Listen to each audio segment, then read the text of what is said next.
Before we begin, I wanted to give a huge shout out to the folks at Amazon Music for partnering with us on this episode of the Inside Line F1 podcast. But more on this later. Right then, let's get right into today's episode.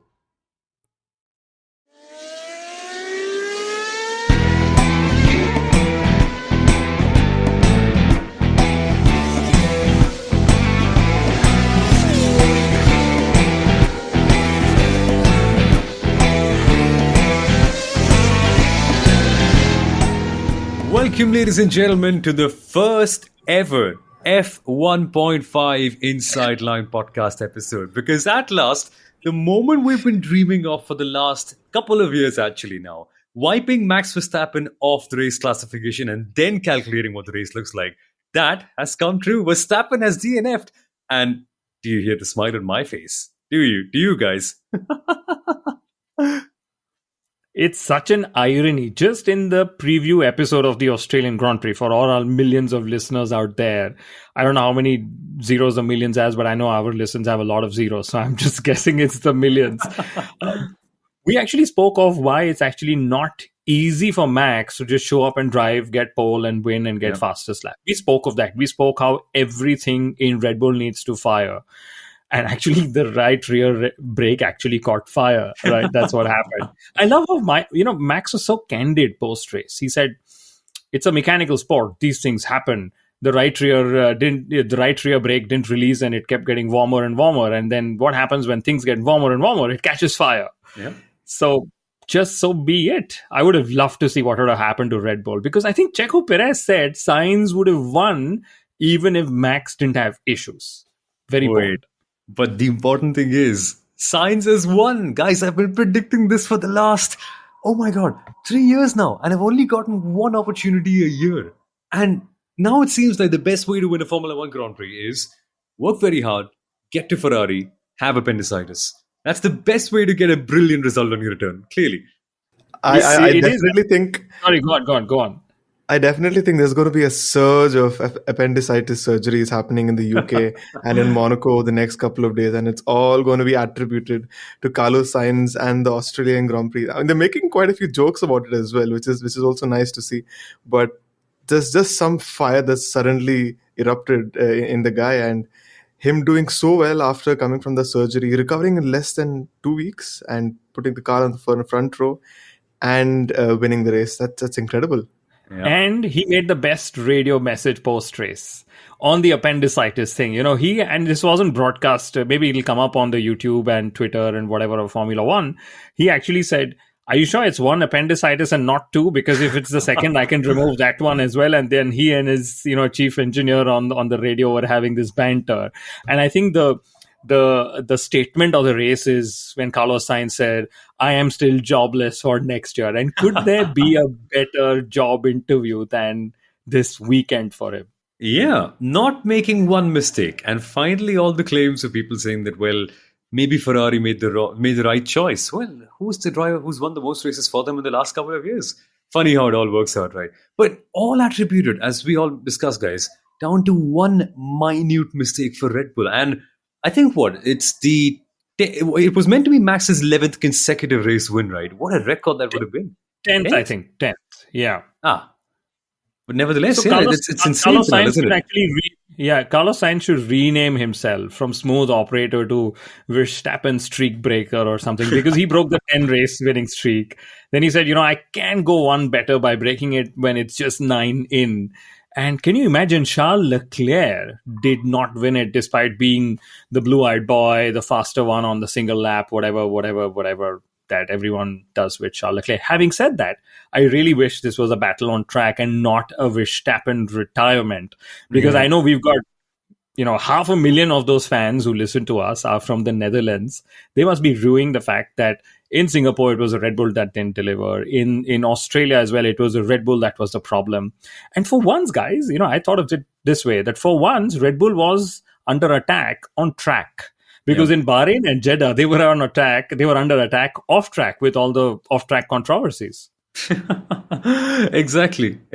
And even then, Sergio Perez only managing to finish 6th. I mean, Sundaram, at the live F1 pit stop that we had, that conversation sparked so many debates in Mumbai. I mean, we had 60 people turning up for the event, literally 10, 15 of those engaging in a hardcore fight about what's next for Sergio Perez and more importantly, who can get in that seat. Because something like P5, P6, I don't think that's going to be tolerated for too long. I've been waiting for this moment, not for this moment where Verstappen DNFs, but I knew at some point in time this topic is going to erupt once again about Sergio Perez Yeah. because he's come second in the last couple of races, so that's totally fine. He's doing his job, but the fact is that he's not close enough to Max Verstappen on race day Yeah. to give him cover, to give him a choice of strategy, and in the rare occasion that he actually doesn't finish or he retires or has a mistake, there's no Sergio Perez to take the remaining points. And that's actually going to hurt Red Bull. Christian Horner actually came out to say that he had some sort of flow damage. But the fact is, that's what happens if you start in the midfield and you have a bunch of other drivers to overtake. If you have the fastest car, you are expected to start on the front row or on the front two rows. Sergio Perez has not had that since the summer break last year. But Yeah. he got that grid penalty thanks to Red Bull not informing him. So that is also on Yes. Red Bull. And the Yes. mystery from this weekend, there are actually two mysteries, or maybe the third one, we can make something up. But the mystery from this weekend is, was Red Bull actually competitive? Would they have been competitive at the hands of Max Verstappen? That's one. We can park that. We'll never know. But the bigger mystery, my dear friends, is did Fernando Alonso brake test George Russell Oh, yes. or not? And did he actually do the right thing? What do you guys think? Who goes I- first? Go first, Samuel. Go first. I know. Wait a second. I know why there's silence, because Sundaram's middle name is Fernando. It's not his dad's name or his family name. Its middle name is Fernando. Maybe he's put in Fernando Alonso as well. And Samuel is like, are there a lot of listeners in Spain who are also probably there and so on? But go for it, Samuel. I mean, I am so conflicted about this one. It's a little naughty, for sure. But the thing is, that's what Fernando Alonso is. When you see that fine line between what's naughty and what's downright illegal, there's a very, very thin line, very thin margin that only someone like Fernando Alonso, with his renewed enthusiasm and a constant sense of pestering other people, like, hey, I will push you to the absolute limit.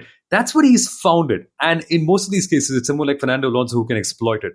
At the end of the day, the stewards thought this one was illegal, so here comes the penalty. But there have been so many other times, like back in Imola, where if you see the kind of moving under braking he's also done, some would claim that to be downright illegal, but he's managed that in the past. So if there's anyone who does it, it's Fernando Alonso. I think we should expect it, shouldn't we, Kunal? Frankly, I love Fernando's post-race statement. He said, we anyway drive under the limit of the car, which means that they're driving slowly across the whole circuit and you choose to decide where you want to be slow. I decided to be slow at that corner, right? And why? And I see, this is a motor race. You're not driving on the motorway or the autobahn or some street of Mumbai or whichever part of the world you live in, right? This is a motor race. You will use all skills that you have inside the cockpit to try and get position. We see, 2016 Abu Dhabi comes to my mind. Yeah. Lewis Hamilton was driving as slow as he possibly could. Of course, it didn't lead to a mistake or an accident or whatever. But he, driving and winning the race at the slowest possible pace. The good old saying that goes. So I actually stand with Fernando. It's down to two things. What he did was cheeky, was naughty, as you said.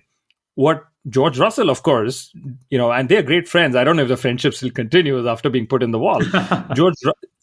George Russell can't blame Fernando, even though he's indirectly done that, for him losing control of his car.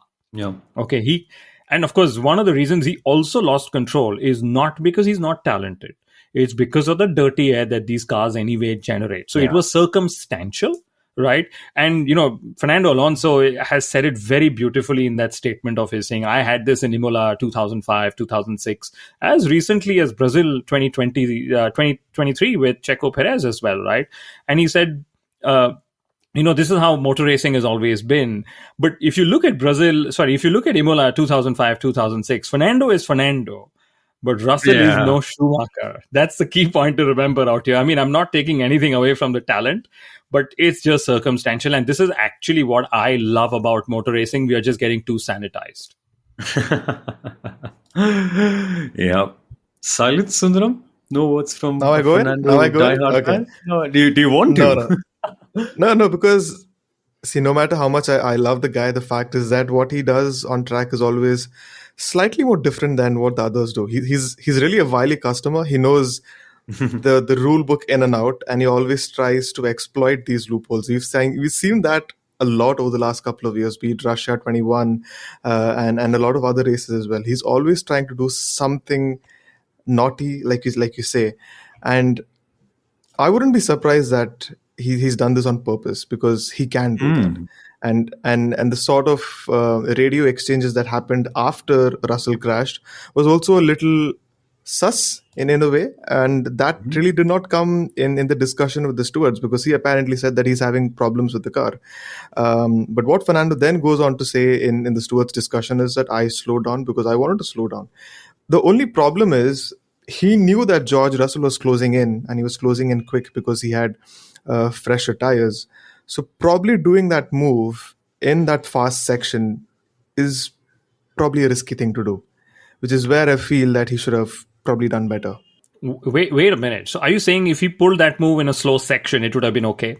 Ooh. No, just being mindful about the fact there is a driver who's really closing on. There's only half a second of distance between you and the driver behind, and the fact that he had not followed that pattern of braking in the previous 7-10 laps, that's always what the stewards are going to be seeing. And the fact that he mentions Imola 2005 2006, stewards are literally inconsistent over two consecutive seasons. There's going to be no comparison to Imola 15-17 years ago.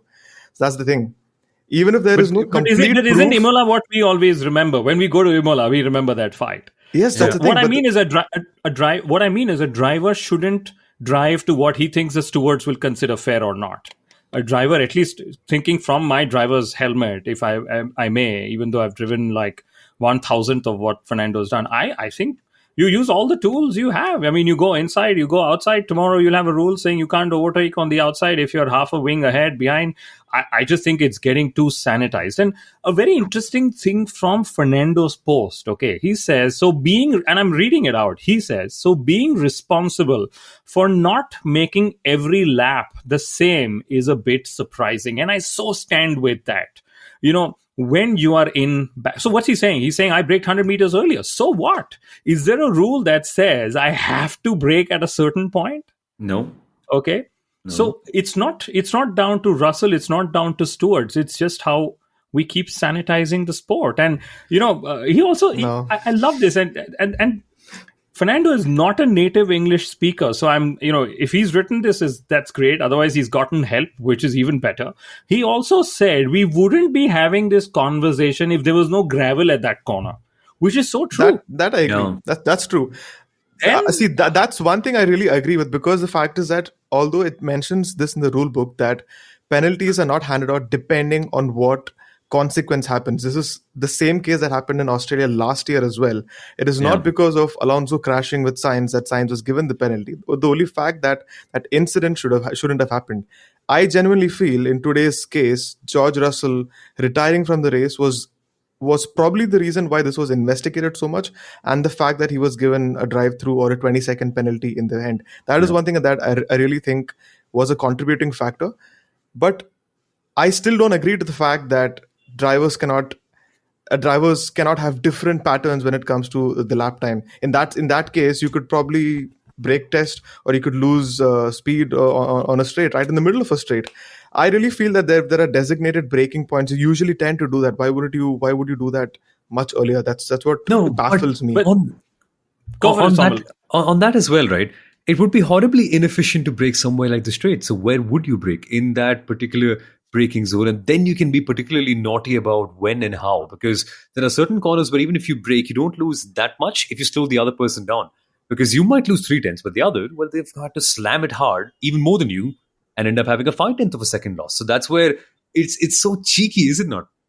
Yeah, and let's remember, George, if we were to talk purely on braking performance, George's braking performance would have been better than Alonso's. Why? He was on fresher tires, hence more grip, etc., etc. So Fernando braking earlier would have anyway been. There can never be a brake marker that everyone has to brake No, of at course, this point. of course. Yeah, if you brake before the point, hey, it's inappropriate slow driving. Because I have the statement open out here, and it says slow down inappropriately.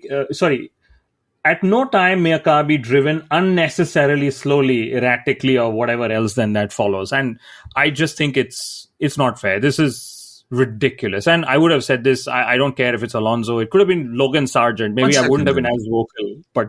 But so then once again, I know I'm diving very deep into this, but then Saudi Arabia 2021, do you think what Verstappen did was right or wrong? Because in my opinion, that's actually dangerous.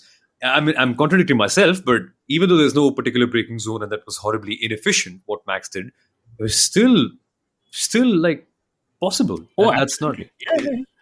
Fernando's done this in Abu Dhabi 2023 as well. He did that with Lewis Hamilton. He was looking into the mirrors and slowed down right before a turn. And that was he was not penalized for that. So this is the thing. Fernando has a history of doing these really weird things. And I really think he's had a couple of instances in the pit lane as well when Sergio Perez, he exits the pit box and he brakes there saying, he came right in between and I had to stamp on the brakes. This happened in Saudi Arabia as well. So he's had that sort of a history where he tries to be a little cheeky at times. And I think this time he might have gone a little overboard. And the only reason I think the penalty is given is because the stewards don't believe his version of the story. If that's what he intended to do, right. But they don't have evidence that 100% proves that this was what he was trying to do. And it seems that it was a little dangerous. If there's one person who can actually confirm this was a brake test or no, is David Coulthard. For all the new fans of the sport joining in, when Somil was all of 3 years old, maybe you weren't even born then, I don't know, 2003, Nürburgring, Fernando Alonso versus David Coulthard in the braking zone for the chicane. Nürburgring was an old circuit in Germany, which held the German Grand Prix, again, for the new fans. That's when Fernando actually brake tested David Coulthard. So I'm going to ask David Coulthard what he thinks, what happened here. But we can actually move on because we are not stewarding. I'm just so deep into it. Yeah. I mean, there's no right, wrong. There's no right. Yeah, exactly. Or rather, Fernando has, been put in the wrong by the stewards, just the way Lewis Hamilton was made to lose his 8th title by the stewards. So let's just move on. But yeah, actually, you may love him, you may hate him, but you can't quite ignore him, especially if you're the stewards after looking at all the things he's doing. But another man who cannot be ignored, and his results can also not be ignored, Lewis Hamilton. What a heartbreak, huh? I mean, for Mercedes, a double DNF. Sundaram, I don't even remember in God's years when that happened, because I remember when we learned 2 stats. Firstly, the one that whenever we see... Who was it that gets DNFs? Whenever we see Lewis Hamilton DNF, Carlos Sainz ends up winning a race. Was it Hamilton or was no, it George Russell? Yeah. Russell, exactly. George Russell. Firstly, that crazy stat. And then the second one that Mercedes' last double DNF was in 2018. 2018. Austria 2018. 6 years. Such a rare one. Yeah. Seriously. Last no score double was 2021 Baku or something when they did something. Yes. Yeah. But Lewis Hamilton not scoring. He probably decided if Max is not competing, this isn't really a race. I race in Formula 1, not Formula 1.5. I might as well just park it. But again, Lewis said, I didn't feel anything. The engine just went like that, which is such a strange thing. And Lewis is actually building a great number of quotes, which we can keep using. He said, typically we struggle in the high speeds and not in the low speeds. But here we were struggling in the low speeds and not the high speeds. So his point is this Mercedes is just struggling irrespective of circuit characteristics. Insane. And with that, we have another drop from Russell as well, which is also quite a big story in itself. But I'd love to know what you thought it was, Kunal, because you've driven far more race cars than all of us have. I'm just intrigued. Like, what could it be? Because clearly, as Martin Brundle said on the commentary, cylinders don't die down that quickly. It must be just something switched off. Maybe electrical power not getting in there. Well, it's weird, right? Have we heard anything from them? I'm going to let you guys in on a big secret. Okay. Whenever manufacturers have, and I mean manufacturers, so I mean Ferrari, I mean Mercedes, I mean Renault, Honda, four of them, since we've got 4 of them, right? Whenever there's an engine failure or any kind of failure, they will typically say technical issue and leave it at that. they don't want to use the word failure because it impacts the overall brand. And Lewis Hamilton has actually gone and committed a PR mistake. Not PR mistake, but a PR harakiri, if that's the word, by saying engine failure on the radio. And I can tell you, and the secret is 2014, and I'm not going to name all the brands, but you all can take a guess.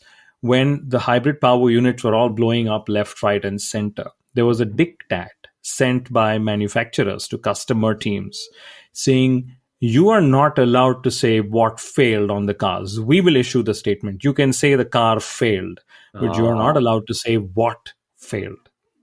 Remember, Formula One is also a PR exercise. If you Google Ferrari F1 engine blow up, there will be nothing on the official channels. Similarly for Mercedes, similarly for whatever, because these are incidents that are taken away. So Lewis Hamilton, whatever it is that blew up, there was an engine failure. What part of the engine, we don't know, because now it's no longer an engine, it's a power unit, as we know. Yeah. But that's a PR headache for Mercedes, which he's like, I'm anyway going, so I might as well diss the brand if I can. So this is just basically the case with the disgruntled champions. Yup, exactly. No holds barred. Absolutely. What a terrible, terrible day for Mercedes. But you know what the best part was? We saw, and actually we, by the way, folks, don't laugh at us at this. We were really serious about this, right? Don't break our hearts. But when we heard the news of Williams actually ditching Logan Sargent, we thought, why don't we invite him to one of our Inside Line F1 pit stops in Mumbai? We sent him the invitation. Just didn't come Sundaram. And that is a bit sad. We were bitterly disappointed not to host Logan. But Williams were absolutely right, desperate in what they were doing. And out of everything that could have happened to make sure that Williams would be paid off as a team that took the right call, gambled on something and it paid off, they didn't get the points, but not one, but two Haas got them. What a bitter disappointment that must be. Like, you bet your house on something and your worst enemy ends up getting it and laughs right in front of your face and leaves with it. See, the fact is that Haas definitely, I mean, it is a surprise that Haas have been doing so well considering how their campaign ended last year. But the fact that they have been literally on it in the race in each of the opening 3 rounds. And from Williams' perspective, I think they did the right decision of giving Albon the car over Logan Sargent. I think people have spoken enough about it. But as fans, we just look at it from a sporting view. We want everything to be, we want it to be level playing field. We want everything to be on merit.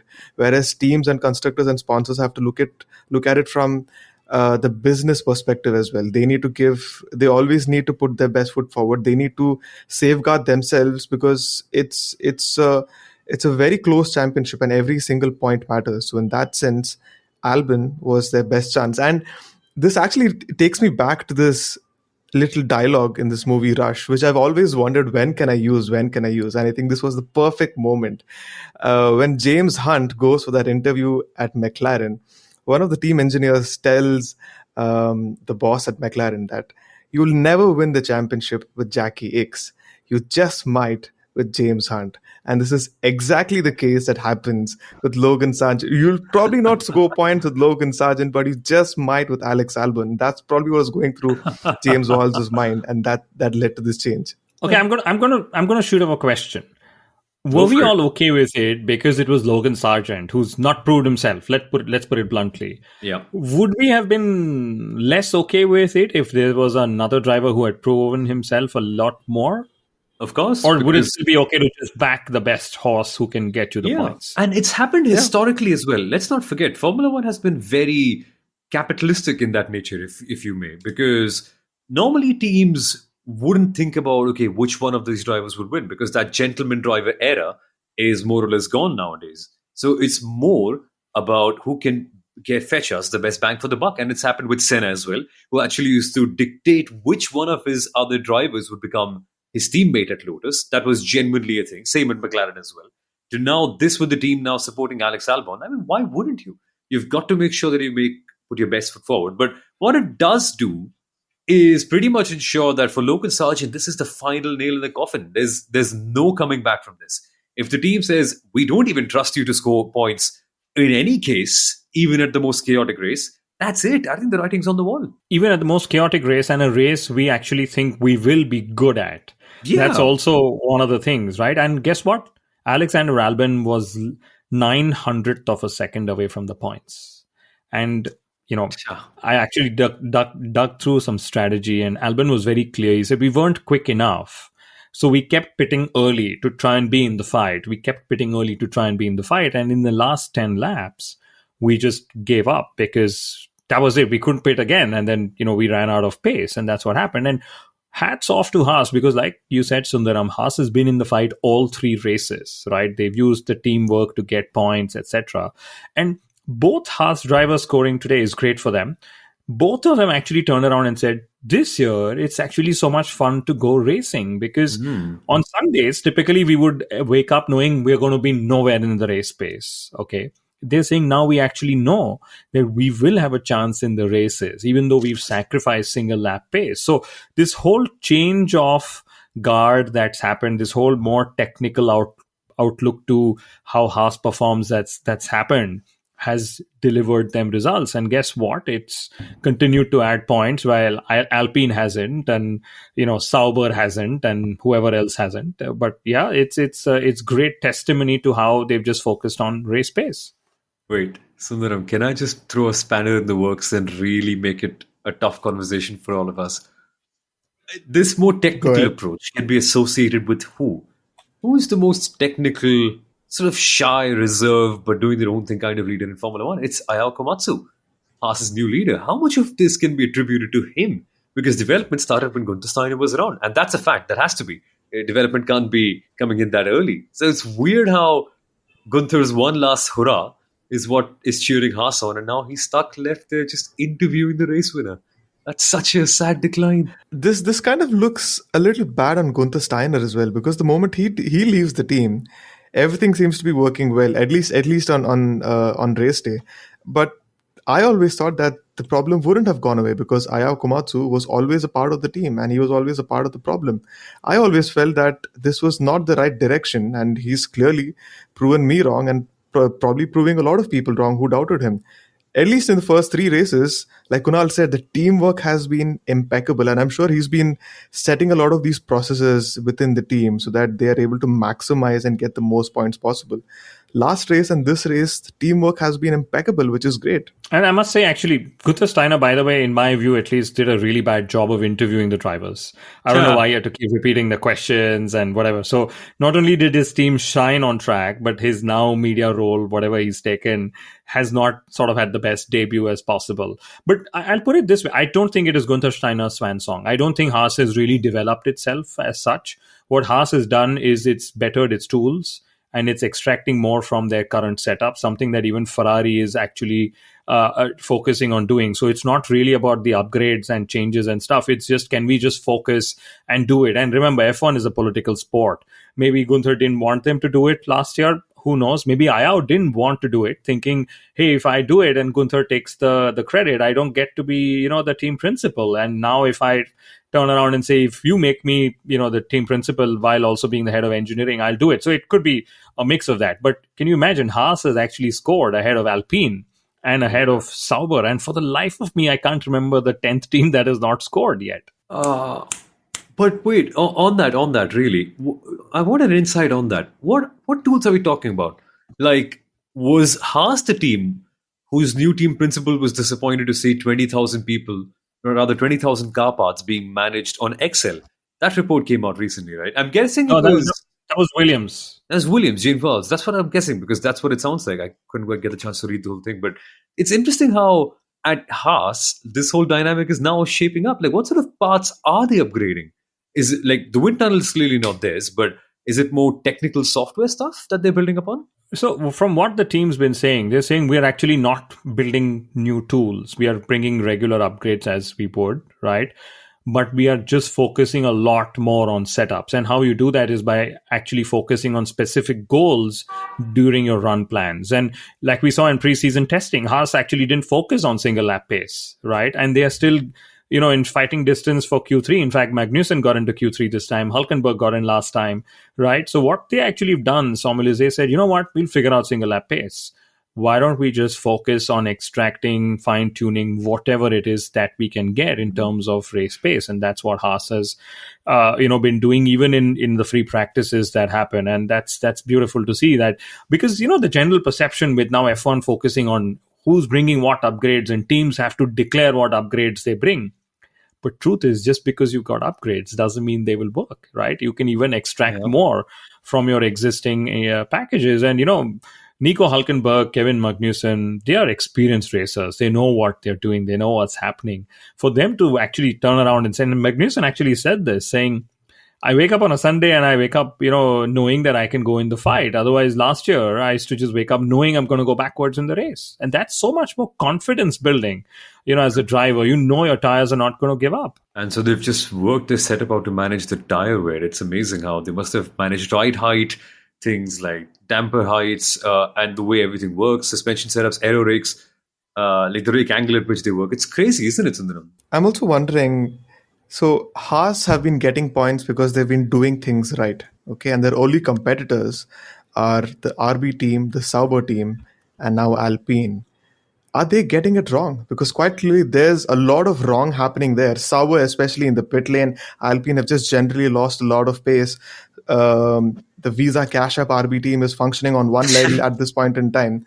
So quite clearly the competitors don't have it all right at this point as well. And that's the beauty of Formula One. When you strike, when your competitors don't, that's the best time to actually, you're sort of, when you choke slam someone when they're anyway dizzy, kind of WWE talk, if I can go back 30 years to when I saw the first, whatever. But Sauber clearly, still slow pit stops, and they actually believed they could have scored a point. Okay. The team representative, I don't know, some strange title that they have there, Bravi, I think, or Bruni, I can't remember. Aluni Bravi, yeah. Yeah. Alessandro is his name. He actually went and said, we'll fix it. We'll fix the slow stops. And Valtteri Bottas actually got out and said, we have the race pace to fight for the point. So I'm really hoping they bring that to the fore as well. And we spoke of Alpine. Ocon was the only three-stopper, had a tear-off stuck in his brake duct at some point. And I was saying, which was the third team not to have scored points yet. It's, of course, Williams that has not scored points. Albon has finished 11th in the last two races. That's the fun part out here. But anything else that we have missed? Yuki Tsunoda, he has scored points. He has. You said a home race hero rating. Both home race drivers played second fiddle. Daniel Ricciardo, I've noticed that the slower he gets, the longer his media answers and interviews go, because he's getting all philosophical and, in depth. I'm sorry, I'm not making fun of him. I'm just saying, that's the correlation that I've seen. But anyway, Yuki Tsunoda single-handedly finishing 7th, scoring 6 points, has now got Racing Bull's 6th place in the Constructors' Championship. They already have become the 7th team to have scored. And all midfield teams have said, in a perfect race, if all top 5 teams finish, our chances to score points are 0. One thing I actually did through this whole weekend is I watched the classification of every session, free practice, and the 2 names that were really impressing me throughout were, interesting, Oscar Piastri and Yuki Tsunoda, because Tsunoda was always there or thereabout in the top 10, 11, and he's been showing that he has that sort of pace right throughout this weekend, and him still getting points P7 kind of just shows that he was strong, whereas it was completely the opposite for Danny Rick, unfortunately. Oscar Piastri also was quite good throughout this whole weekend. He did have that little going off track today, and he had a slow pit stop as well. But it would have been nice to have him on the podium. He would have been the first Australian to get on the podium in F1 history. Danny Rick did get on the podium in Australia, but he was disqualified. No, it's the first time. It would have been the first time. He's going to bring Valtteri Bottas. Exactly, 2019 Australian Grand Prix. What do you mean we didn't have an Australian on the podium? I apologize. But a quick look at the standings. I'm going to go quick look at the standings. Very interesting. Oliver Behrman, who's driven 1 race and probably is only going to drive 1 race, is at 6 points. Yuki Tsunoda is at 6 points. I totally forgotten about him. Yeah, and he had a disastrous F2 weekend. But They are 2 points away from Lewis Hamilton, who's, of course, not scored this weekend. And in general, just a 4 point gap between the top two, which is Leclerc Verstappen. I know we probably 5 races down the line, it's going to be like 100 point gap or something. Yeah. But it is just so close out there. And Oscar Piastri is actually 1 point ahead of Lando Norris in fifth place. And if there's one question, I actually go back when I think of today's race or this weekend's race is, could Ferrari have taken pole and then led from there to win? Because both the Ferrari drivers lost their laps, and Sainz for pole and Leclerc just for whatever he could have gotten in that fast turn 9 and 10 sequence. And was it that the tires were done by then? Or maybe it was just the wind and the high speed. We remember wind has always brought in a lot of inconsistencies in their package. But who knows, if Ferrari were genuinely in the fight, or if Max could have made something out of it. Yeah, exactly. Very crazy weekend after all. I mean, what an incredible win. And we have a different winner. It is Carlos Sainz. I can't believe it, guys. So many races of me predicting him to win, and he's got it once again. But folks, what a beautiful note it is to end our race weekend on. But we'll be back with more. Firstly, another Inside Line F1 pit stop in Mumbai for the next race in Japan. That's also going to be at Car Social mostly. So stay tuned on our social media channels. And also with more special episodes coming in rather soon. Take care, everyone. Have a nice day. Bye-bye.